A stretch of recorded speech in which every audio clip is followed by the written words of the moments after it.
நமஸ்காரம். ஆஸ்ட்ரோலஜி ரவீன். இப்போ நம்ம இந்த பகுதியில் பார்க்க இருப்பது புனர்பூசம், பூசம், ஆயில்யம் நட்சத்திரங்களை உள்ளடக்கிய கடக ராசிக்கான வர இருக்கின்ற தமிழ் புத்தாண்டு பலன்கள், கூடவே வர சித்திரை 18ஆம் நாள் மே 1ஆம் தேதி நடக்க இருக்கின்ற குரு பகவான் பெயர்ச்சி பலன்கள். கடகராசி வீரத்துக்கும் தீரத்துக்கும் அஞ்சா நெஞ்சத்துக்கும் மனசில் இருக்கிறத ஓபனா பேசுறதுக்கும் அடுத்தவங்க என்ன நினைப்பாங்க ஏது நினைப்பாங்க அப்படின்றத பத்தினா கவலையே படாம, தன்னோட இமேஜை பத்தியே ஒரு கவலைப்படாம நேர்மையா இருக்கணும், ஸ்ட்ரெயிட் ஃபார்வர்டா இருக்கணும், உள்ள ஒண்ணு வச்சு வெளியே ஒண்ணு பேசக்கூடாது, வெட்டு ஒண்ணு துண்டு ரெண்டா இருக்கணும் அப்படின்ற மாதிரி உண்மைக்கும் நேர்மைக்கும் வாய்மைக்கும் பேர் போனவர்கள் கடகராசிக்காரங்க. காரணம் என்ன அப்படின்னாக்கா, உங்கள் ராசிக்கு 2 என்று சொல்லக்கூடிய தன குடும்ப வாக்கு ஸ்தானாதிபதியாக சூரிய பகவானே வந்துடுறதுனால, சூரிய பகவான் யாரு? என் அப்பன் நமசிவாயம் சிவபெருமானாச்சே. அப்படின்றதுனால நீங்க எதுக்குமே நீங்க கவலைப்பட மாட்டீங்க. அன்புக்கு மட்டுமே கட்டுப்படக்கூடிய கடகராசிக்காரங்க. அதிகாரம் அப்படின்னாக்கா அது கோடி ரூபாய் இருந்தாலும் தூக்கி போட்டு மயரா போச்சுன்னு போகக்கூடிய கேரக்டர் தான் கடகராசிக்காரங்க. அப்பேற்பட்ட உங்களுக்கு இப்ப எப்படி இருக்கு அப்படின்னு பார்த்தோம்னாக்கா, ஆல்ரெடி மூலத்திரிகோண ஸ்தானத்து அஷ்டம சனியாக 8ஆம் இடத்துல இருக்க சனி பகவான் 5ஆம் பண்ணிட்டு இருக்காரு. இது ஒரு சிறப்பான ஒரு பிளேஸ்மெண்ட். இது ஏன் அப்படின்னாக்கா, என்ன சார் அஷ்டம சனியை போய் சிறப்பான பிளேஸ்மெண்ட்னு சொல்றீங்களே, ஒண்ணுமே நம்ப முடியலையே அப்படின்ற மாதிரி நீங்க நினைக்கலாம், யோசிக்கலாம். ஏன் அப்படின்னாக்கா, பல ஜோதிடர்கள் அஷ்டம சனி அப்படின்னாக்கா ஆப்பு செத்தாண்டா மாப்பு அப்படின்ற மாதிரி சொல்லி சொல்லி எல்லாம் உங்களை உருவேற்றி வச்சிருக்காங்க. இதுல என்ன ஒரு விதிவிலக்கு அப்படின்னாக்கா, ஜோதிடத்தை சும்மா நுனிப்புள் மேயாம ஒரு 360 டிகிரில நம்ம பார்த்தோம் அப்படின்னாக்கா, அலசனம் அப்படின்னாக்கா, நார்மலா 8ஆம் இடம் அப்படின்றது ஒரு மறைவு ஸ்தானம், மர்மஸ்தானம், ஆயுள் ஸ்தானம், ஒரு துர்ஸ்தானம் தான். ஆனால் அந்த 8ஆம் இடத்துல பாத்தீங்கன்னாக்கா, அந்த 8 கூடையவரே பாத்தீங்கன்னாக்கா பல நேரங்கள்ல பல பேர்த்துக்கு என்னன்னாக்கா ஒரு விபரீதமான ஒரு ராஜயோகத்தை, ஒரு நீச்சபங்க ராஜயோகத்தை இதெல்லாம் கொடுத்துருக்காங்க. அதனால லிஃப்ட் ஆனவங்க எத்தனையோ பேர் இருக்கிறாங்க. அந்த வகையில பார்க்கும்போது இப்போ உங்க கடகராசிக்கு எப்படி இருக்குன்னு பாத்தீங்கன்னாக்கா, உங்க கடகராசிக்கு மட்டும்தான் அந்த 8ஆம் இடம்ன்றது சனி பகவானுடைய மூலத்திரிகோண ஸ்தானமா வருது. வேற எந்த ராசி எடுத்துக்கிட்டீங்கன்னாலும் 8ஆம் இடம்ன்றது பாத்தீங்கன்னாக்கா வேற பிளானட்ஸ் தான் வருவாங்க. உங்க கடகத்தை தான் அந்த 8ஆம் இடம்ன்றது ஒரு சிறப்பாக வர்றதுனால, என்னதான் உங்க ராசிநாதன் சந்திர பகவானோட சனி பகவான் நம்பர் 1 ஒரு ஃப்ரெண்ட்லி பிளானட்டா இல்லைனா கூட, ஒரு ஃபிட்டான பிளானட்டா இல்லைனா கூட, இந்த 8ஆம் இடம் மூலத்திரிகோண ஸ்தானத்துக்கு வரும்பொழுது அவர் பாத்தீங்கன்னாக்கா உங்களுக்கு நன்மையே செய்தாக வேண்டும். பொதுவா சனி பகவானுடைய ஓவரால் ஃபார்முலா பாத்தீங்க அப்படின்னாக்கா, அஷ்டம சனி அப்படின்னாக்கா அவங்கள வறுத்து எடுக்கணும். எதுக்கு வறுத்து எடுக்கணும் அப்படின்னாக்கா, அவங்களுக்கு பல அனுபவங்களை கொடுத்து சில கெடுதல்களை அவங்களுக்கு புரிய வச்சு நல்லவங்க யாரு கெட்டவங்க யாருன்னு உணர வைக்கிறதுக்கு தான் அந்த வேலையை அவர் பண்றாரு சனி பகவான். ஏன்னா நீதிமான். அப்படிப்பட்டவர் கடகராசிக்கு அஷ்டம சனியா வராருன்னும் போது, அது மூலத்திரிகோண ஸ்தானம் ஆகுது அப்படின்னும் போது நன்மையே உங்களுக்கு செய்தாக வேண்டிய கட்டாயத்துல அவர் இருந்துட்டு இருக்காரு. ஒண்ணு, இது ஒரு பெரிய சிறப்பு. உங்களுக்கு அந்த மூலத்திரிகோண ஸ்தானத்துல இருந்து உங்களுக்கு அவர் பார்க்கின்ற இடங்கள், உங்கள் ராசிக்கு பார்வைப்படுகின்ற இடங்கள்னு பாத்தீங்கன்னாக்கா, 2 என்கின்ற தன குடும்பஸ்தானம், 5 என்கின்ற பூர்வ புண்ணியஸ்தானம், 10 என்கின்ற தொழில் ஜீவன கர்மஸ்தானத்தை பார்த்துறாரு. இந்த 3 இடங்களையுமே அவர் சிறப்பா கொண்டு போகணும். First point. 2வது பாத்தீங்கன்னாக்கா, ராகு பகவான் கேது பகவான் 9 என்று சொல்லக்கூடிய பாக்கிய ஸ்தானத்துல ராகு பகவான், 3 என்று சொல்லக்கூடிய முயற்சி முன்னேற்ற தைரிய காதல் சலாப ஸ்தானத்துல கேது பகவான். அதாவது அவர் உட்கார்ந்து இருக்க இடம் அந்த 9ஆம் இடம் பாக்கிய ஸ்தானம்ன்றது மட்டும் இல்லாம, அதுவே ஒரு சிறப்பு ராகு பகவானுக்கு. அது மட்டும் இல்லாம உட்கார்ந்து இருக்கிற இடம் யாருன்னு பாத்தீங்கன்னாக்கா, அந்த வீடு கொடுத்தவர் யாருன்னு பாத்தீங்கன்னா குரு பகவான். அந்த குரு பகவான் உங்கள் ராசிக்கு பாத்தீங்கன்னாக்கா, குரு பகவான் 6 என்கின்ற 9 வழக்கு ரோக சத்துரு ஸ்தானாதிபதியாகவும் வருகிறார், 9 என்கின்ற பாக்கிய ஸ்தானத்துக்குரியவராகவும் வருகிறார். இதுல குரு பகவான் பாத்தீங்க அப்படின்னாக்கா, உங்கள் ராசிக்கு அவர் எங்கே இருந்தாலும் எப்படி இருந்தாலுமே உங்களுக்கு நன்மையே செய்ய வேண்டிய இடத்துல கட்டாயத்துல அவர் இருப்பாரு. ஏன் அப்படின்னாக்கா, உங்களுடைய ராசிநாதன் சந்திர பகவானுக்கு அவர் ரொம்ப ஒரு ஃபிட்டான, ரொம்ப ஒரு ஃப்ரெண்ட்லியான, ரொம்ப ஒரு தோஸ்தான ஒரு பிளானட். அங்காளி பங்காளி மாதிரி வச்சுக்கீங்களேன். சோ அந்த குரு பகவானுடைய பாக்கிய ஸ்தானத்து குரு பகவானுடைய வீட்டுக்கு ராகு பகவான் உட்கார்ந்துருக்காருன்னும் போது குரு பகவானின் தன்மைகளை அவர் பிரதிபலிக்கணும். இதுல இப்ப இந்த நேரத்துல என்ன அப்படின்னாக்கா, குரு பகவான் வேற என்னன்னாக்கா, இப்போ இந்த சித்திரை 18 மே 1ஆம் தேதி குரு பயிற்சி ஆகி உங்கள் ராசிக்கு 11ஆம் இடத்துல லாபஸ்தானத்துக்கு போறாரு. அந்த லாபஸ்தானத்துக்கு பாத்தீங்கன்னாக்கா, அது யாரோட வீடுனாக்கா சுக்கிர பகவானுடைய வீடு. அந்த சுக்கிர பகவான் உச்சமாகின்ற வீடு கொடுத்தவரே குரு பகவான் தான், மீனராசி. அந்த மீனராசியில இப்ப ராகு பகவான் இருக்காரு. சோ சுக்கிர ராகு பகவான் பிளஸ் குரு பகவான் இவங்க 2 பேரும் பரிவர்த்தனை யோகம், எக்ஸ்சேஞ்சிங் த ஹவுஸ். அதாவது வீடு மாதிரி வீடு உட்கார்ந்துருக்கிறது. சுக்கிர பகவான் வீட்டுல வந்து குரு பகவான் இருக்காரு, குரு பகவானுடைய வீட்டுல வந்து சுக்கிர ராகு பகவான் இருக்காரு.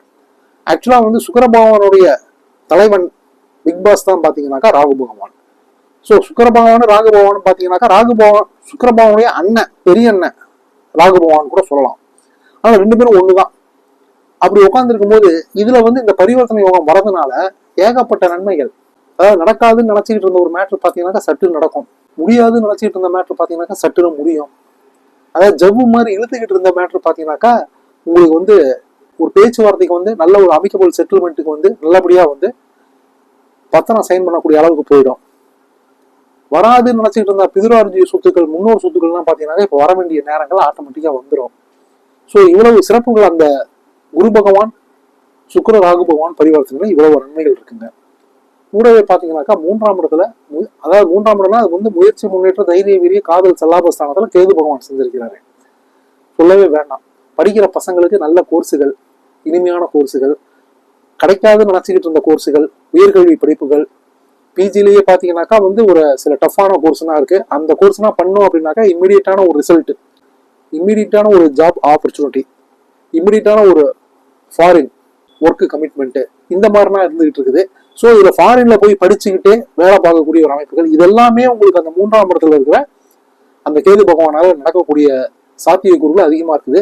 இதோட கூட வந்து பாத்தீங்கன்னாக்கா குரு பகவான் வந்து உங்களுக்கு 11ஆம் இடத்துல லாபஸ்தானத்துல இருந்து அவர் பார்வைப்படுகின்ற இடங்களாக உங்கள் ராசிக்கு மூன்றாம் இடம், அதாவது ஆல்ரெடி கேது பகவான் இருக்காரு, கேது பகவான் இருக்கிறதே ஒரு சிறப்பு. இதுல இவரு குரு பகவான் வேற உங்களுக்கு வந்து பாத்தீங்கன்னாக்கா 5ஆம் பார்வையா, அவருடைய 5ஆம் பார்வையா வந்து மூன்றாம் இடத்தை பாக்குறதுனால அது இன்னமும் வலுப்பட்டு, எப்படி வந்து திடீர்னு வந்து ஒருத்தன் வந்து ஒரு மக்கு பிளாஸ்டியா இருப்பான், ஒரு பையன் ஒரு ஆவரேஜ் ஸ்டூடெண்டா இருந்துட்டு இருப்பான், அவன் எப்படி வந்து திடீர்னு ஒரு நல்ல கோர்ஸ் கிடைச்சு அவன் வந்து ஒரு பெரிய டிகிரி பண்ணுவான், ஒரு பிஜி பண்ணுவான், இல்ல ஒரு பிஹெச்டி பண்ணுவான், இல்ல எப்படி வந்து அவன் திடீர்னு வந்து ஃபாரின் போவான், கடல் கடந்து போவான், அயல் நாட்டுக்கு போவான் அப்படின்னா பாத்தீங்கன்னாக்கா கேது பகவான் அங்க 3ஆம் இடத்துல இருக்கிறது ஒரு ரீசனு. கூடவே பாத்தீங்கன்னாக்கா இந்த குரு பகவான் வந்து 5ஆம் பார்வை அந்த 3ஆம் இடத்தை பாக்குறாரு.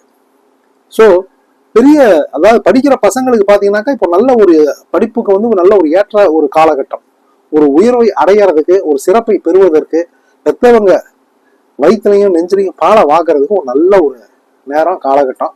ஏன்னாக்கா நான் தான் சொல்றேன், நானு மக்கு பிளாஸ்டரி வேலைக்கே ஆக மாட்டான், மண்ணாங்கட்டி பைய புண்ணாக்கு பையன் நினைச்சுக்கிட்டு இருந்தவன்னா பாத்தீங்கன்னாக்கா, அப்படி நினைச்சுக்கிட்டு இருந்த பசங்களும் பொண்ணுங்களும் பாத்தீங்கன்னாக்கா இப்போ வந்து அவங்களுக்கே தெரியாது அப்படி ஒரு சுறுசுறுப்பு, ஒரு விறுவிறுப்பு, அதெல்லாம் வந்து ஆட்டோமேட்டிக்கா வந்து நேரம், அந்த நேரங்காலம் வந்துருச்சுனாக்கா யாரு தடுத்தா நிற்கும், அது யாரு தடுத்தாலும் நிற்காது. அதனால வந்து ஆட்டோமேட்டிக்கா இப்ப பாத்தீங்கன்னா அவங்களோட ஒரு சுறுசுறுப்பு வந்து, வாழ்க்கையை பற்றின ஒரு புரிதல் வந்து, பெற்றோர் தனக்காக தங்களுக்காக படுகின்ற அந்த கஷ்டங்களை, அவஸ்தைகளை புரிந்து கொண்டு இப்ப பாத்தீங்கன்னாக்கா நல்லபடியா படிச்சு, நல்லபடியா ஒரு மார்க் எடுத்து, நல்லபடியா வந்து நம்ம வந்து ஒரு உத்தியோகத்துக்கு போய் பெற்றவங்களை வந்து இது நாள் வரைக்கும் நம்மளை காப்பாத்தின பெற்றவங்க நம்ம காப்பாற்றணுமே, அந்த பொறுப்புணர்வு ஆட்டோமேட்டிக்கா வந்து எல்லாமே நல்லபடியா நடக்கக்கூடிய ஒரு காலகட்டங்கள். இதுக்கு அடுத்தபடியா பாத்தீங்கன்னாக்கா குரு பகவான், குரு பகவான் லாபஸ்தானத்துக்கு வராரு. அவருக்கு வந்து தி பெஸ்ட் பிளேஸ் லாபஸ்தானம்ன்றது. அந்த லாபஸ்தானத்துல 11 என்று சொல்லக்கூடிய லாபஸ்தானத்துல இருந்து குரு பகவான் உங்கள் ராசிக்கு 3ஆம் இடம், 3ஆம் இடத்தினுடைய எஃபெக்ட் நான் உங்களுக்கு சொல்லிட்டேன். கூடவே 5ஆம் இடம், 7ஆம் இடம், இந்த 5ஆம் இடத்தை பாக்குறதுனால பாத்தீங்கன்னாக்கா பூர்வ புண்ணிய ஸ்தானம், பஞ்சமஸ்தானம், அதுக்கு அடுத்ததா 7ஆம் இடத்தையும் பாக்குறாரு குரு பகவான். 7ஆம் இடத்தை வந்து 9ஆம் பார்வையா பாக்குறாரு. அப்படின்னும் போது இந்த 9ஆம் பார்வைனா வந்து ஒரு சிறப்பு வாய்ந்த ஒரு பார்வை. இந்த கலத்திர ஸ்தானத்தையும் பாக்குறாரு, பூர்வ புண்ணிய ஸ்தானத்தையும் பாக்குறாருன்னும் போது, அதாவது வந்து கல்யாணமே ஆகாம ஒரு அன்கண்டிஷனலா ஒரு கட்டையில போற ரேஞ்சில் இருந்தவங்களுக்கும், கட்டையில போற ரேஞ்சுனா என்ன, ஒரு 40-45 வயசை தாண்டினாக்கா வந்து கட்டையில போற ரேஞ்சு தானே, அந்த மாதிரி இருந்தவங்களுக்கும் கல்யாண பிராப்தி நமக்கு எங்கடா கிடைக்குது வாழ்க்கையில, இதோட முடிஞ்சுதுரா கதை, இப்படியே வந்து ஒரு சன்னியாசியாவே, இப்படியே ஒரு பேச்சலராகவே, இப்படியே வந்து ஒரு முதிர்கண்ணியாவே வாழ்க்கையை வந்து முடிச்சுக்க வேண்டியதுதான் போல இருக்கு அப்படின்ற மாதிரி குடும்பத்துக்காக உழைச்சிக்கிட்டு இருக்கிறவங்களுக்கு பாத்தீங்கன்னாக்கா திடீர்னு நல்லபடியா ஒரு வரன் தேடி வரும். அது சொந்தத்துல வருதோ அசல்ல வருதோ ஏதோ ஒண்ணு வந்து சட்டு புட்டுன்னு டக்கு புக்குன்னு ஒரு வேலை நடக்கும். அப்படியும் இல்லை அப்படின்னாக்கா வேலை பார்க்குற இடத்துல காதல்கள் மலரும். ஏன்னா அதுக்கான நேரங்கள், அந்த கலத்தர ஸ்தானத்தை வந்து குரு பகவான் பார்த்துட்டாரு அப்படின்னும் போது காதல்கள் மலரும். இன்னொன்னு, அந்த உங்க ராசிக்கு பாக்கிய ஸ்தானாதிபதி என்று சொல்லக்கூடிய குரு பகவான் வீட்டுல ராகு பகவான் உட்காந்துருக்காரு, சுக்கிர ராகு பகவான் சொல்லவே வேண்டாம். ரதி மன்மதன் விளையாட்டு அதுக்கெல்லாம் பாத்தீங்கன்னாக்கா அவர் தான் நம்பர் 1 போர்ட்போலியோ.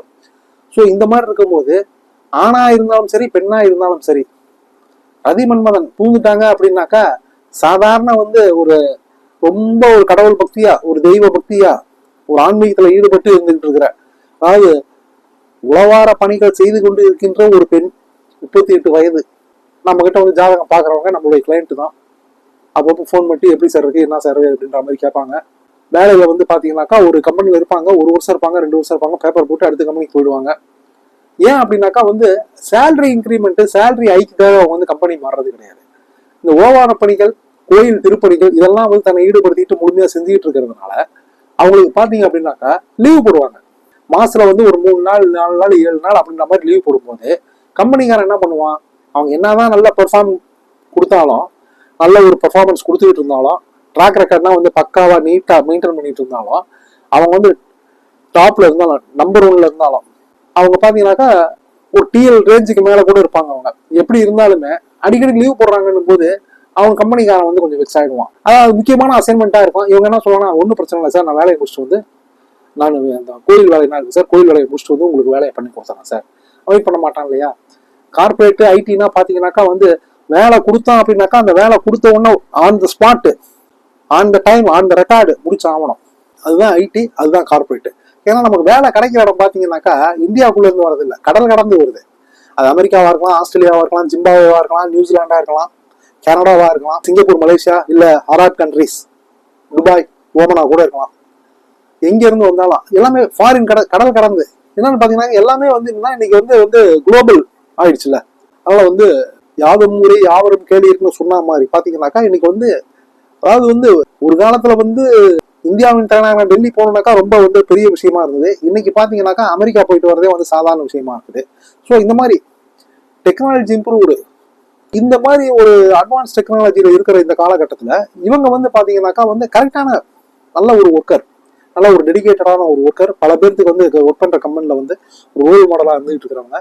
இவங்க பாத்தீங்கன்னா இந்த கோயில் திருப்பணிகள், அவருடைய அந்த அம்மாவுடைய பாசே, அந்த 38 வயது பெண்ணுடைய பாசே நினைப்பாரு, என்னம்மா நீ ஒரு கல்யாணத்தை பண்ணிக்காம இன்னமும் இப்படியே பிரம்மச்சாரியா இருந்துட்டு எங்க உயிரை வாங்குற, நீங்க உங்களுக்கு என்ன சார் பிரச்சனை, அடிக்கடி லீவ் போட்டுறியம்மா, நீ வேலையெல்லாம் முடிச்சிடறேன் சார், திடீர்னு லீவ் போடுற நேரத்துலதான்மா எனக்கு அங்கிருந்து மெயில் வருது, அங்கிருந்து மெசேஜ் வருதுமா எனக்கு, நீதாம்மா அந்த வேலையை செஞ்சு முடிக்கணும், நீ நான் என்னம்மா பண்ணிட்டோம் நானு அப்படின்னு. அப்போ இந்த அம்மா வந்து உலக பணிகளுக்கு போனாலும் போற இடத்துலனா அது திருவண்ணாமலையா இருந்தாலும் சரி, அது வந்து வெள்ளிங்கிரி மலையா இருந்தாலும் சரி, எங்கேயா இருந்தாலும் சரி, எங்க அது வந்து நார்த்ல காசி கயா போனாலும் சரி, காசி ராமேஸ்வரம் போனாலும் சரி, எங்க போனாலும் சரி, இவங்க பாத்தீங்கன்னா இல்ல வந்து இப்போ இந்த அயோத்தியில கட்டின ராமர் கோயிலுக்கு போயிருந்தப்ப கூட பாத்தீங்கன்னாக்கா லேப்டாப் கையோட தூக்கிக்கும் போது அங்க போய் நைட்ல வந்து வேலை பாக்குறது.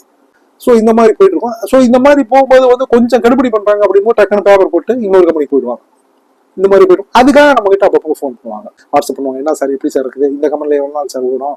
நான் ஒரே வார்த்தை சொல்லுவேன், ஏங்க மாசத்துல உங்களுக்கு வந்து 1 நாள் 2 நாள் லீவ் போட்டா பரவாயில்ல, 7 நாள் 10 நாள் லீவ் போட்டுறீங்களா? இல்ல சார், அந்த அளவு வந்து நமக்கு வந்து அந்த ஆன்மீக பணி, நம்ம வந்து ஒரு சிவத்தொண்டு புரியறதுக்கு தான் சார் இந்த பிறவியை நம்ம எடுத்துருக்கோம் நம்ம அப்படின்னு நம்ம சொல்லுவாங்க. நமக்கு சந்தோஷமா இருக்கும். சரிங்க, ஒன்றும் பிரச்சனை, நீங்க கரெக்டா போயிட்டு இருக்குங்க, நீங்களும் கொஞ்சம் கூடுமான வரைக்கும் பாத்துங்க, நேரம் நல்லா இருக்குங்க, நல்ல நேரம் நடந்துகிட்டு இருக்குது. அவங்க பாத்தீங்கன்னாக்கா பூசம் நட்சத்திரம், பூச நட்சத்திரம் அப்படின்னும் போது பாத்தீங்கன்னா பிறருக்காகவே வாழ்றவங்க, அதனால வந்து ஒரு தன்னலம் பாராத வந்து ஒரு சுயநலம் பொதுநலமா வாழ்றவங்க, குடும்பத்துக்காக உழைக்கிறவங்க, அதனால வந்து அப்படின்னு சொல்லுவேன் நானு. அவர் பார்த்துக்கிட்டு இருப்பாங்க. அப்போ வந்து நான் வந்து அந்த ஜாதகத்தை பார்க்கும்போதே வந்து நான் சொல்லுவேன் நானு, ஏங்க உங்க ஜனனகால ஜாதகத்துலையும் சரி சுக்கிரதசை நடந்துகிட்டு இருக்குது.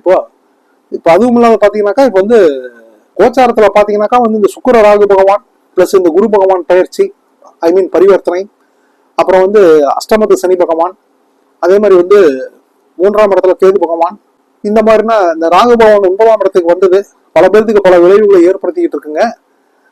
என்னங்க ஏதாவது ப்ரொபோசல் ஏதாவது போயிட்டு இருக்குதா, எதுக்கு சார் அப்படின்னுவாங்க. எதுக்குங்க, நான் எதுக்கு கேட்பேன் அப்படின்னு நான் அவங்க அம்மாவும் பேசுவாங்க நம்ம கிட்ட. இல்ல சார், அது வந்து ஒண்ணும் இல்லை சார், நான் கம்பெனி தான் சார் நான் ப்ரொபோசல் பார்த்துக்கிட்டு இருக்கேன், நானு உங்க லைஃப் ப்ரொபோசலா போகுதாங்க, அந்த மேரேஜ் அலையன்ஸ் ஏதாவது நல்லா கேளுங்க சார் அப்படின்வாங்க அம்மா. அவங்க ஐயோ அந்த இதெல்லாம் வேணாம் சார், நமக்கு இப்போ கல்யாணத்தை பத்தின சிந்தனையே கிடையாது சார், அதெல்லாம் அது நமக்கு அது தேவையே இல்லை சார், பிறவி எடுத்தோம், கோயில் திருப்பணி, சிவனடியார் தொண்டு புரிஞ்சுக்கிட்டு அப்படின்னு உழவார பணியிலேயே நம்ம காலத்தை கழிச்சிடணும் சார் அப்படின்னு சொல்லிட்டு இருப்பாங்க. அப்ப நான் சொல்லுவேன், பாத்துங்க இந்த வருஷம் கொஞ்சம் உஷாரா இருங்க அப்படின்ற மாதிரி போன அக்டோபர் நவம்பர்ல சொல்லி வச்சேன் ஜெனரலா. நம்ம சொன்ன வாய் முகூர்த்தமோ என்னவோ தெரியல, ஆனா நேரம் வந்துருச்சு, அதுக்கான காலகட்டங்கள் எல்லாம் அம்சமா நெருங்கி வந்துருச்சு, கூடி வந்துருச்சு. பாத்தீங்கன்னாக்கா அம்மா ஃபோன் பண்ணிட்டாங்க. அவங்க அம்மா, சார் இந்த மாதிரி ஒர்க் பண்ற இடத்துலயே வந்து பொண்ணுக்கும் இந்த பையனுக்கும் வந்து லவ்ஸ் ஆகி இந்த மாதிரி வந்து மேரேஜுக்கான ப்ரொபோசலுக்கு வந்துட்டாங்க, பையனுடைய ஜாதகத்தை அனுப்புறேன் பாருங்க அப்படின்னாங்க. அனுப்புங்க அப்படின்னு பார்த்தாக்கா 2 பேர்த்துக்கும் நல்ல பொருத்தம் இருக்கு. பையனும் நல்ல ஒரு பொருத்தம் இருக்கிறது மட்டும் இல்லாத, நல்ல பொருத்தம் இருக்கிறது மட்டும் இல்லாத பார்த்தீங்கன்னா நல்ல ஒரு கேரக்டர் உள்ள பையன்றது ஜாதகத்தில் வந்து ரிஃப்ளெக்ட் ஆகுது, தெரியுது. அருமையா இருக்காங்க, முடிச்சிடலாமே நானு அப்படின்னு. பையன் வந்து நல்ல பையனா இருப்பாரு அப்படின்னு. ஆமாமா நல்ல பையன் தான், அதுல ஆன்மீக பணியில அவரும் இருப்பாரு அப்படின்னா. ஏன்னா உங்க பொண்ணு மாதிரியே அவரும் வந்து ரொம்ப அதேதான் சார், அதே கம்பெனில இருந்துகிட்டு அந்த உழவார பண்ணி அது இது இவ போயிட்டு இருக்கா இல்லையா, இன்னும் நீங்க வந்து அந்த மாதிரி போயிட்டு இருக்க வந்துகிட்டு இருக்க நீங்க. ஆக்சுவலா இவருடைய பாஸ் தான் அவரு, ரிப்போர்ட்டிங் வந்து அவருக்கு தான் ரிப்போர்ட் பண்ணோம். ஆனா போயிட்டு வந்துகிட்டு இருக்க நீங்க அது என்ன அப்படின்னா இருக்குது அப்படின்னா, ஒரு வாட்டி என் கூட வந்து செஞ்சு பாரு அப்படின்ற மாதிரி இவ சொல்லியிருக்கான். இவன் அவரும் வந்து இவ பேச்ச கேட்டுக்கிட்டு ஒரு 10 நாள் லீவ் போட்டு வந்து காசி கயா அங்க இங்கன்ற மாதிரி நார்த் சைடு போயிட்டு வந்திருக்காரு. போயிட்டு வந்ததுக்கு அப்புறம் பார்த்தாக்கா அவருக்கு வந்து மைண்டு அண்ட் பிசிக்கலி, அதாவது மனசு உடம்பு ரெண்டுமே பாத்தீங்கன்னாக்கா அவ்வளவு ஒரு திருப்திகரமா இருந்திருக்கு. அவ்வளவு வீட்டையும் பாத்தீங்கன்னாக்கா அவங்க ரொம்ப சந்தோஷப்பட்டிருக்காங்க அவங்களோட பேரண்ட். அதுக்கப்புறம் பாத்தீங்கன்னாக்கா இல்ல இனிமேல் வந்து நீ எங்கே போனாலும் சொல்லி நானும் வந்து வரேன், நானு பண்ணிடலாம் நம்ம அப்படின்ற மாதிரி சொல்லியிருக்காரு. அவருக்கு பாத்தீங்கன்னாக்கா 38 வயசு அவருக்கும், இவளோட சேம் வயசு, இந்த பொண்ணுடைய வயசே ஆகுது. இது வரைக்கும் பாத்தீங்கன்னா பல வரங்கள் வந்து கரெக்டா செட் ஆகல. ஏன் அப்படின்னாக்கா அவர் வந்து அவர் விதிக்கிற கண்டிஷன் அந்த மாதிரி, அதாவது ஒரு படத்துல வந்து அந்த எஸ்வி சாக போடுவாரு ஒரு கண்டிஷனை, ஒரு 10 கண்டிஷன், மணல் கயிறுன்னு நினைக்கிறேன் அந்த படம். அந்த மாதிரி வந்து ஒரு 10 கண்டிஷன் 15 கண்டிஷன் போட்டுட்டு இருக்காரு. வர பொண்ணுங்கன்னா வந்து தெரிச்சு ஓடுறாங்க. வர பொண்ணு வீட்டுக்காரனா பார்த்தா ஐயோ இந்த பையனுக்கு இந்த காலத்துல கல்யாணம் நடக்காதுங்க, என்னங்க நீங்க அப்படின்னு நம்ம சொல்லிட்டு போறாங்க. பார்த்தாங்க அவர் எதிர்பார்க்கிற அத்தனை கண்டிஷனுக்கும் அப்ளிகபிளா ஏத்த மாதிரி வந்து இந்த பொண்ணு இருக்கிறாங்க. யார்? இந்த பூசம் கடகராசி. லவ்ஸ் இதாயிடுச்சு. அப்புறம் பொண்ணு பேச வச்சாங்க அம்மா. என்னம்மா நான் தான் சொன்னேன் உங்ககிட்ட அப்படின்னா, இல்ல சார் சாரி சார், அது வந்து நான் வந்து உழவாரம் பண்ணிவே கோயில் திருப்பணிக்கே நம்மளை அர்ப்பணிச்சிட்டோம், சிவனடி அடராவே இருந்தலாம் தான் நான் நினைச்சேன் நானு. ஆனா வந்து பாத்தீங்கன்னா இது அந்த மாதிரி இதாயிடுச்சு சார். ஒன்றும் பிரச்சனை இல்லம்மா, அவரும் வந்து உன்ன மாதிரி ஒரு சிவனடியார் தானம்மா, அவரும் உழவார பணிகள் செஞ்சுட்டு இருக்கிறது தானே. சிவபெருமானே பாத்தீங்கன்னா நீ வணங்குற நம்ம உலகத்தையே கட்டிக்காகிற சிவபெருமானே அவரே குடும்பஸ்து தானே, பெரிய குடும்பி தானே அவரு. அதனால வந்து ஒன்றும் பிரச்சனை கிடையாது சார், நீங்க சொன்ன மாதிரியே நடந்துருச்சு சார். நானும் வந்து அது நீங்க என்னவோ நீங்க என்னடா இப்படி சொல்றீங்கன்ற மாதிரி நினைச்சேன் நான் அந்த நேரத்துல. இல்ல அதுதான் அப்படின்னு அந்த அம்மா உடனே, அதுதான் நம்ம நம்பிக்கை ஜோதிடர் அப்படின்னு. உங்களுடைய அனலைசேஷனே ஒரு டிஃப்ரெண்டா ஒரு வித்தியாசமா இருக்கு சார் அப்படின்னா. ஐயா அதெல்லாம் கிடையாதுங்க, நேர்மையா இருக்கிறோம். நம்ம இந்த மற்ற யாரையும் நமக்கு குறைச்சோ ஒரு குறிப்பிட்டோ ஒரு அண்டர் எஸ்டிமேட் பண்ணியோ நம்ம பேசலாம். மற்ற அஸ்ட்ராலஜர்களை இந்த பரிகாரம் பண்றது, அதை பண்றது, இதை பண்றது, இந்த டுபாகூர் வேலையெல்லாம் பண்றது நேர்மையான ஒரு அஸ்ட்ராலஜரா இருந்துகிட்டு இருக்காங்க. அதனால நம்ம சொல்றது பழிக்குது, அந்த வாக்கு பலிதம் இருக்குது, இறைவன் செயல் அப்படின்னு நம்ம சொன்னேன். எதுக்கு நான் வந்து இந்த இதுல வந்து நான் சொல்றேன் அப்படின்னாக்கா, ஆக்சுவலா வந்து தனிப்பட்ட முறையில வந்து இப்போ வந்து யாருக்குமே அவங்க வாழ்க்கையில நடந்த இன்சிடென்ட் எதுவுமே சொல்லக்கூடாது. எதுக்கு அது, இது பொதுவான பலன்கள் மட்டும்தான் சொல்லலாம்னு நினைச்சேன். ஆனா வந்து இது கண்ணெதிர்க்க வந்து இந்த ராகு பகவான் பெயர்ச்சி கடந்த அக்டோபர் 8ஆம் தேதி நடந்துச்சு. அதுக்கப்புறம் பாத்தீங்கன்னாக்கா சனி பகவான் பெயர்ச்சி 8ஆம் இடத்துக்கு வந்த அஷ்டம சனி பகவான். அதுக்கப்புறம் குரு பகவான் பெயர்ச்சி. 3-4 மாசம் முன்னாடி ஆக்டிவேட் ஆக ஆரம்பிச்சிருவாரு. அப்படின்னு அந்த சுக்கிர ராகு பிளஸ் அந்த குரு பகவான் 9 என்று சொல்லக்கூடிய பாக்கிய ஸ்தானாதிபதி, 11 என்று சொல்லக்கூடிய லாப ஸ்தானாதிபதி அப்படிங்கும்போது இவங்க 2 பேரும் பரிவர்த்தனை ஆகுறாங்க. குரு பகவானும் சுக்கிர ராகு பகவான் ஆகுறாங்கன்னும் போது தேமன்னு கல்லு மாதிரி கட்டிட போற கண்டிஷன்ல இருந்தாலும் அவங்களுக்குள்ள வந்து ஒரு ஃபீல், ஒரு லவ் ஸ்டார்ட் ஆகி அது வந்து ஒரு வேற ரேஞ்சுக்கு வேற லெவலுக்கு அவங்க கொண்டு போய் சன்னியாசியா இருந்தவங்க கூட சம்சாரி ஆக்கி விடுற கண்டிஷனுக்கு கொண்டு வந்துடும். இதுதான் நடந்தது. அதனாலங்க இது மட்டும் இல்லாம ஒரு வீடு வாங்குறதுக்கு, வீடு வாங்குறதுன்னா என்ன, நீங்க மெட்ராஸ்ல ஒரு பிளாட் வாங்குறதுக்கு ஒரு 70 லட்ச ரூபா 75 லட்ச ரூபா பிளாட்டு, ஒரு 3 பெட்ரூம் பிளாட்டு வாங்குறதுக்கு போராடிட்டு இருந்தாரு. நான் கூட சொல்லுவேன், அட ஏங்க ஒரு 40 ரூபா 45 ரூபா உங்க பட்ஜெட்டுக்கு தகுந்த மாதிரி ஒரு 2 BHK வாங்கலாம்ல. இல்ல சார் அந்த ஏரியா சரியா வரல, இன்னும் 2 BHK எனக்கு சரியா வராது சார், எனக்கு 3 BHK வாங்கினாதான் சார் கரெக்டா இருக்கும். ஏன்னா ஜாயின்ட் ஃபேமிலி வந்துட்டு இருக்காரு. வந்து ஜாயின்ட் ஃபேமிலினாக்கா அவருடைய அம்மா அப்பா மட்டும் இல்லாம மனைவியோட அம்மா அப்பாவும் எல்லாருமே ஒன்னா இருந்துட்டு இருக்காங்க. இவரு வந்து ஒரு ஐடில ஒர்க் பண்ணிட்டு இருக்காரு, மனைவியும் வந்து ஒரு பிரைவேட்ல ஒர்க் பண்ணிட்டு இருக்காங்க.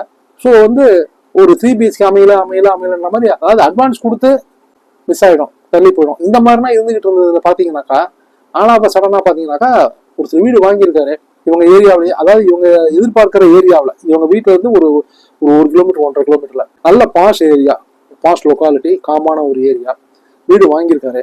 புது வீடு. அங்க வீடு வாங்கினீங்க அப்படின்னாக்கா வந்து 90 லட்ச ரூபா வரும். 3 BHK apartment, lift gift car park அது இது எல்லாமே பக்காவா இருந்துகிட்டு இருக்குது. வாங்கியிருக்காரு. அவர் வாங்கின நேரம் பாத்தீங்கன்னாக்கா அந்த வாங்கினவருக்கு பார்த்தீங்கன்னாக்கா இமீடியட்டா வந்து யூஎஸ்க்கு வந்து கம்பெனி வந்து டிரான்ஸ்ஃபர் பண்ணிட்டாங்க. அவரை டிரான்ஸ்ஃபர் பண்ணிட்டாங்கன்னா அவருக்கு என்ன பண்றது எது பண்றது ஒண்ணுமே புரியல. அவருக்கு என்னன்னாக்கா என்னடா இது அப்படின்ற மாதிரி டிரான்ஸ்ஃபரை வந்து நான் அக்செப்ட் பண்ண முடியாதுன்னு சொல்ல முடியாது. அவரும் கடகராசி, நல்லா புரிஞ்சுங்க. இன்னொரு பாயிண்ட், இவரும் இப்போ வீடு வாங்கணும்னு இருக்கிறோம், 3 BHK வாங்கணும்னு இருக்கிறோம் கடகராசி. அவர் வந்து புனர்பூசம், இவர் வந்து பாத்தீங்கன்னாக்கா ஆயில்யம். ஸோ என்னடா இது இந்த மாதிரி இருக்குது அப்படின்ட்டு அவர் யோசிச்சிருக்காரு. அவர் வந்து வீட்டில் எல்லாம் டிஸ்கஸ் பண்ணியிருக்காரு. அவருடைய ஒய்ஃப் என்ன சொல்லிட்டாங்கன்னாக்கா வந்து கம்பெனி ப்ரொவைட் பண்ணலாம் ஃபேமிலிக்கே, அங்க ஒண்ணுமே பிரச்சனை கிடையாதுங்க, குழந்தைங்க இப்பதான் பிறந்திருக்காங்க, இது ஒரு நல்ல ஒரு ஆப்பர்ச்சுனிட்டி, விடக்கூடாது, நல்ல பேக்கேஜ். அதாவது நார்மலா வந்து இங்க வந்து ஒரு 3 லட்ச ரூபா 4 லட்ச ரூபா சம்பளத்துல இருந்துட்டு இருக்காருன்னா, இப்போ அவர் யூஎஸ் போய் அந்த ஒர்க்கை வந்து அவர் வந்து அட்டன் பண்ணாரு, அந்த ஒர்க்கை வந்து இன்சார்ஜ் எடுத்துக்கிட்டாரு அப்படின்னாக்கா அவருக்கு வந்து பாத்தீங்கன்னா மாச சம்பளமே வந்து ஒரு 15 லட்ச ரூபா 20 லட்ச ரூபா வந்துடும். அந்த மாதிரி ஒரு சேலரி. அவரை கூப்பிடுறாங்க. அந்த அளவுக்கு வந்து அவர் மேல வந்து ஒரு கான்பிடன்ட் வச்சு அவர் அந்த அளவு ட்ராக் ரெக்கார்டு காமிச்சிருக்காரு. அப்படின்ற மாதிரி வந்தோன்னா இல்லைங்க இது வந்து இந்த மாதிரி இருக்குது, நம்ம வந்து போயிடலாம் அப்படின்னா, சரி என்ன பண்ணலாம், வீட்டை வந்து வாடகை கூப்பிட்டு போயிடலாம் அப்படின்னு. இன்னொன்னு அது வந்து அங்க போறாங்க, யூஎஸ் போறாங்கன்னும் போது அவன் வந்து 7 இயர்ஸ் கான்ட்ராக்ட் போட்டான் யூஎஸ்காரன். அவன் வந்து ஒருத்தர் வந்து ஒரு நல்ல ஒரு ஐக் கொடுத்து ஒருத்தனை கம்பெனி வந்து ஹெட் ஆஃபீஸ்ல வந்து யூஎஸ்ல, ஐ திங்க் வந்து யூஎஸ்ல பாத்தீங்கன்னாக்கா அது வந்து கலிபோர்னியாவில் இருக்குன்னு நினைக்கிறேன், அங்க வந்து கூப்பிடுறான் அப்படின்னும் போது அவன் வந்து வந்துட்டு உடனே ஒரு 6 மாசத்துல போயிடக்கூடாது இல்ல, இந்தியாவுக்கு போயிடக்கூடாது இல்ல, டிரான்ஸ்ஃபர் வாங்கிட்டு அப்படின்றதுனால 7 இயர் கான்ட்ராக்ட் போட்டான். அது என்ன கணக்கோ 7 இயர் கான்ட்ராக்ட் போட்டான். போட்டோன்னே இவருக்கு என்னன்னாக்கா இது வீட்டை வந்து வாடகை கூட்டு போனா இவங்க எப்படி இருப்பாங்க, என்ன பண்ணுவான், வரா வந்து எப்படி வீட்டை மெயின்டைன் பண்ணுவான், என்ன இது பண்றது தெரியல அப்படின்ட்டு வீட்டை வாங்கிய ஒரு 3 மாசம் தான் ஆகுது. 3 மாசத்துல இது நடந்திருக்கு. அதே சமயம் வந்து இது ஒன்றும் புரியல இது அப்படின்னும் போது அவங்க வீட்டுல எல்லாம் பெரியவங்க யோசிச்சுங்க. அவருடைய அப்பா அம்மா பாத்தீங்கன்னா ஊர்ல இருக்காங்க. அவங்கள வந்து இங்க இருக்க சொன்னாங்க, இல்லப்பா நமக்கு வந்து இந்த ஊர் தான்ப்பா, விவசாயம் அது இதுன்ட்டு இந்த வந்து நேட்டிவிட்டியோட இருக்கணும், நீ வந்து இது நல்ல வாய்ப்புப்பா, இது போயிடுப்பா, இது நீ யூஎஸ் போப்பா, அது வந்து ஒய்ஃபு குழந்தைங்கள்லாம் அழைச்சிட்டு நீங்க போயிடுறது பெட்ரு, உனக்கு இதுதான் பெஸ்ட், நல்ல ஒரு டேர்னிங் பாயிண்ட் வந்திருக்கு உனக்கு, வீட்டை வந்து பேசாத வித்துரு நீ சேல் பண்ணிட்டு போது. அவரோட ஃப்ரெண்டு தான் இவரு, இந்த வீடு வாங்கணும்னு இருக்கு, ஒரு 3 BHK வாங்கணும்னு இருக்கிறவரு. அப்படின்னு ஒண்ணு இவர்கிட்ட வந்து சொல்றாரு, அப்பா நான் வாங்கி 3 மாசம் தான் ஆச்சு, நான் தான் வந்து கிரக பிரசத்துக்கு தான் வந்தேன், நான் கிரக பிரசம் அட்டன் பண்ணிட்டு அதுக்கப்புறம் எல்லாம் சாப்பிட்டு தானே வந்தோம் நாங்க, இந்த மாதிரி இருக்குது, இப்போ யாராவது வீட்டை வாங்கிக்காங்க, நான் வந்து உங்களுக்கு வந்து புது வீடு எனக்கு 90 ரூபா ஆச்சு ரிஜிஸ்ட்ரேஷன்லாம் சேர்த்து, நான் வந்து 90 ரூபா நான் எதிர்பார்க்கல, நான் எனக்கு வந்து ஒரு 75 ரூபா இருந்ததுன்னா போதும், ஒரு 15 ரூபா நான் கம்மியாவே தரேன் நான் அப்படின்ற மாதிரி சொல்லியிருக்காரு. சொன்ன இவரு ஒண்ணு என்ன பண்ணிருக்காருனாக்கா அவரு இவர்கிட்ட தான் சொல்றாரு, ஏன்னா இவன் வந்து வீடு பார்த்துக்கிட்டு இருக்கானே, இவன் அலையறானவன் அப்படின்ற மாதிரி அலைஞ்சிட்டு இருக்கான், இன்னும் ஒண்ணு செட் ஆகலையன்ற மாதிரி. அவரு என்ன சொல்லியிருக்காருனாக்கா, ஏன்பா 75 சொல்ற, என் பட்ஜெட் 70 தான்ப்பா அப்படின்ற மாதிரி அவர் சொல்லியிருக்காரு. அப்புறம் பேசி ஈஸி எல்லாம் மற்ற ஃப்ரெண்ட்ஸ்னா எல்லாம் கூட ஒர்க் பண்ற கொலிகள் எல்லாம் வெல்விஷர்னா பேசி ஈஸி எல்லாம் பாத்தீங்கன்னாக்கா, கூட ஒர்க் பண்ற ஃப்ரெண்ட்ஸ் கொலிகள் எல்லாம் பாத்தீங்கன்னா வெல்விஷர் தானே, எல்லாம் உட்காந்து பேசி ஈஸி எல்லாம் பேசி ஈஸினா எங்க சாயங்காலம் நல்லா ஒரு பார்ல உட்காந்து பேசி ஈஸி ஒரு அப்படி ஸ்டார்ட் பண்ணி சரக்கூட அப்படி ஸ்டார்ட் பண்ணி பேசி ஈஸி 75 ரூபா வந்து ஃபைனலைஸ் ஆகி டக்குன்னு பாத்தீங்கன்னாக்கா இவர் அப்பவே வந்து ஒரு போன் எடுத்து ஜிபே பண்ணி ஒரு 1 lakh அட்வான்ஸ் கொடுத்துட்டு டோக்கன் கொடுத்துட்டு வீட்டை வந்து ரிஜிஸ்டர் பண்ணிட்டாரு. என்னைக்கு கிரக பிரவேசம் பண்ணலாம் அப்படின்ற மாதிரி நம்ம கிட்ட வந்தாரு, ஒரு நாளை பார்த்து சொன்னோம். அதுக்கு முன்னாடியே பாத்தீங்கன்னாக்கா உங்களுக்கு கவலையே படாதீங்க, வீடு உங்களுக்கு செட் ஆயிடும், இந்த மே மாசத்துக்குள்ள நீங்க வந்து வீடு போயிடுவீங்கன்னு சொன்னேன். அவர் வந்து இந்த மார்ச் மாசமே இந்த மாசமே கிரக பிரவேசம் பண்ணிட்டாரு, மாசி கடைசியில கிரக பிரவேசம் பண்ணிட்டாரு. அதாவதுங்க இதெல்லாம் வந்து ஒரு உட்டகரோ தொட்டகரையா ஜோதிடம் ஜாதகம் அப்படின்றதெல்லாம் பாத்தீங்கன்னாக்கா அந்த அமைப்பு இந்த அம்சம் தேடி வரணும், தேடி வந்தாதான் எதுவுமே நடக்கும். இந்த மாதிரி வந்து நிறைய விஷயங்கள் நம்ம சொல்லிக்கிட்டே போகலாம். நம்மளுடைய கிளைண்ட் பாத்தீங்கன்னாக்கா ஒரு ஒரு மக்கு பாசி மண்ணாங்கட்டியான ஒரு பொண்ணு, அதை வந்து அப்படி சொல்லக்கூடாது, ஆனா வந்து அவ்வளவு ஒரு இது, இத்தனைக்கும் அந்த பிறந்த கம்யூனிட்டி பாத்தீங்கன்னாக்கா ஒரு பெரிய நல்ல ஒரு உயர்ந்த கம்யூனிட்டி, புரிஞ்சுக்குவீங்கன்னு நினைக்கிறேன் நான். அந்த அவங்க வந்து அந்த கம்யூனிட்டியில வந்து பசங்க பொண்ணுங்கன்னா வந்து அப்படியே கற்பூர மாதிரி கப்பு கப்புன்னு பிடிப்பாங்க. ஆனா இந்த பொண்ணுக்கு என்ன படிப்பே வரல, ஜாதகத்துல பார்த்தா அதுக்கு தகுந்த மாதிரி சில அமைப்புகள் இருந்தது. இப்ப நான் சொன்னேன் இந்த பொண்ணுக்கு பாப்பாவுக்கு வந்து நல்லபடியா வந்து ஃபாரின் போய் கவலைப்படாதீங்க, எதுக்கு சார் படிப்பே டிகிரி நல்ல டிகிரி கிடைச்சா அதுக்கே அங்க போய் அங்கே சம்பாதிச்சுட்டு உங்களுக்கு வேலை அனுப்பவும் உங்களுக்கு கவலைப்படாதீங்கன்னா அதே மாதிரி ட்ரைனிங் கொஞ்சம் நடந்து முடிஞ்சிருச்சு, புரியுங்களா? அந்த மாதிரி இது இப்போ ஒரு 2 மாசம் நடந்து. இந்த மாதிரி பாத்தீங்க அப்படின்னாக்கா இந்த மாதிரி பல மிராக்கல்கள் நடக்கக்கூடிய ஒரு நடைபெறக்கூடிய நேரமா காலமா கடகராசி இருக்கு. கடகராசி பாத்தீங்கன்னாக்கா உண்மையவே பேசி நேர்மையாவே இருந்து மனசுல பட்டத வெட்டு ஒண்ணு துண்டுருண்டா பேசி பேசியே வந்து வீணா போனவங்க கெட்டவங்க வந்து ஒரு வாய் தானே எதிரிய. அப்பேற்பட்ட உங்களுக்கு உங்களுடைய நேர்மைக்கு உங்களுடைய சிரத்தைக்கு உங்களுடைய ஹார்ட் ஒர்க்குக்கு கடின உழைப்புக்கு உங்களுடைய முயற்சிக்கு உங்களுடைய தெய்வீக ஆன்மீக நம்பிக்கைகளுக்கு கடவுள் நம்பிக்கைக்கு அந்த கடவுள் கைவிடல. அதே மாதிரி பெரியவங்களை மதிக்கிறவங்க கடகராசிக்காரங்க அதெல்லாம் சான்ஸே கிடையாது. கடகராசிக்காரங்க வந்து அந்த முன்னோர்களுடைய ஆசீர்வாதங்கள் நிறைந்தவர்கள் கடகராசிக்காரங்க அப்படின்னா கூட மிகவே இல்லை. ஆனால் எப்படி பார்த்தாலுமே அஷ்டமத்து சனி பகவான், 9ஆம் இடத்து பாக்கியஸ்தானத்து ராகு பகவான், முயற்சி முன்னேற்ற தைரியஸ்தானத்து 3ஆம் இடத்து கேது பகவான், இப்போ லாபஸ்தானத்துக்கு வந்திருக்கு குரு பகவான், இவங்க எல்லாம் சேர்ந்து ஒரு காம்பினேஷன் போட்டு உங்களுக்கு பாத்தீங்கன்னாக்கா அப்படியே ஒரு அடி அடிச்சு ஒரு கலக்குன்னு கலக்கி நல்ல ஒரு ஃபர்ஸ்ட் கிளாஸ் ஒரு இந்த வெயிலுக்கு ஏற்ற நல்ல ஒரு பானமா ஒரு ஜிகிர் தண்டாவா உங்களுக்கு வந்து அமைகிற ஒரு காலகட்டம் தான் இந்த குரு பயிற்சியை. இதனாலதான் அஷ்டமத்து சனி 10ஆம் இடத்தையும் லாபத்து குரு பகவான் 5ஆம் இடத்தையும் பார்த்துட்டா அசிஸ்டன்ட் எடுப்பு அல்லக்கை கேட்டகரியில இருக்கிறவனுக்கும் சாதாரண கேட்டகரியில இருக்கிறவனுக்கும் அதிர்ஷ்டம் தூக்கி அன்று வேர்லையும் கரன்சி கட்டி ஏறணுமே. கூடவே மூலத்திரிகோணஸ்தானத்து அஷ்டமத்து சனி 3ஆம் இடத்தை பார்த்துட்டா வீணா போன முன்னக்கத்திக்கும் புது சக்தி கூறான சக்தி ஏறி குதூகலம் கும்மாளம் தாண்டவம் ஆடி ரதி மன்மதன் விளையாட்டு அரங்கேறுமே. கூடவே விளங்காத உருப்படாத பாலமட்ட மூளைக்கும் அதாவது மக்கு பிளாஸ்திரி மண்ணாங்கட்டி மூளைக்கும் லாபத்து குரு பகவான் 3ஆம் இடத்தை பார்க்கறதுனால உங்கள் ராசிக்கு 3ஆம் இடத்தை பார்க்கறதுனால பட்டய படிப்பும் உயர்கல்வி படிப்பும் பிஹெச்டி படிப்பும் எந்த படிப்பா இருந்தாலும் அந்நிய நாடுகள் சென்று கடல் கடந்து சென்று கூட படிக்கக்கூடிய வாய்ப்பும் படித்துக்கொண்டே பொருளீட்டக்கூடிய வாய்ப்பும் தானாக தேடி வருமே. மக்கு பிளாஸ்திரி வாழை மட்டை மூளையும் 3ஆம் இடத்தை பார்க்கறதுனால கற்பூர மூளையாகி ஒளிவிட்டு சுடர்விட்டு பிரகாசிக்கணுமே. கூடவே பாக்கியஸ்தானத்து ராகு பகவான், முயற்சி முன்னேற்ற தைரிய காதல் சல்லாபஸ்தானத்து கேது பகவான் 3ஆம் இடத்துல இருக்கிறதுனால இந்த ராகு கேது இந்த காம்பினேஷன் 9ல ராகு 3ல கேது இருக்கிறதுனால சிவனேனு கிடந்தவனுக்கும் சிவனடியார் தொண்டுகள் புரிந்து கொண்டு இருந்தவளுக்கும் சிவப்பணியே தன்பணி அதற்கே உன்னை அர்ப்பணி என்று ஒரு அர்ப்பணிப்போட இருந்து கொண்டிருந்த யுவதிக்கும் யுவனுக்கும் கூட காதல்கள் மலர்ந்து ரதி மன்மதன் விளையாட்டுகள் துவங்கி சிம்மாசனம் போட்டு நங்கூரம் போட்டு ஆனந்த நடனம் புரிகின்ற நேரங்களை காலங்களை இல்லற வாழ்விலே தாம்பத்திய வாழ்விலே இழைகின்ற ஒரு காலகட்டங்களை எம்பெருமான் சிவபெருமானே அளித்திடுவாரே. அதோட 9 என்று சொல்லக்கூடிய பாக்யாதிபதி, 11 என்று சொல்லக்கூடிய லாபாதிபதி சுக்கிர ராகு பகவான் குரு பகவான் பரிவர்த்தனை பயிற்சியினாலே இடம் மாறி இருப்பதனாலே வீடு மாறி அமர்ந்திருப்பதனாலே வீடு மாறி பிரவேசம் செய்வதனாலே பாலா போன வீணா போன கன்னியருக்கும் காளையருக்கும் நேரங்காலம் அடித்து ஒர்க் அவுட் ஆகி காதல் மலர்ந்து கருணை பிறந்து குடும்ப களியாட்டங்களிலே ஈடுபடக்கூடிய காலங்கள் பொன்னான காலங்கள் வாழ்விலே பாலும் தேனும் ஓடக்கூடிய நேரங்கள் கூடியே வந்ததே. இதுதாங்க இவ்வளவு சிறப்புகள். அதாவது கடகராசி பாத்தீங்க அப்படின்னாக்கா அதான் நான் ஏற்கனவே சொல்லிட்டேனே, நானு உள்ள ஒண்ணு வச்சு வெளியே ஒண்ணு மறைச்சு பேச தெரியாத ஓப்பனா பேசுறதுனாலயே இன்னைக்கும் பாத்தீங்கன்னா ஒரு சாதாரண நிலைமையில இருந்துகிட்டு இருக்கீங்க. உங்க எல்லாத்துக்குமே ஒரு அப்நார்மல் கண்டிஷன், அதாவது வந்து ஒரு பெரிய ஒரு டேர்ன், ஒரு டேர்னிங் பாயிண்ட். இதுல நீங்க வந்து எல்லோருமே ஒரு மேன்மை அடையக்கூடிய நேரம் காலங்கள் உங்களுக்கு வந்ததே.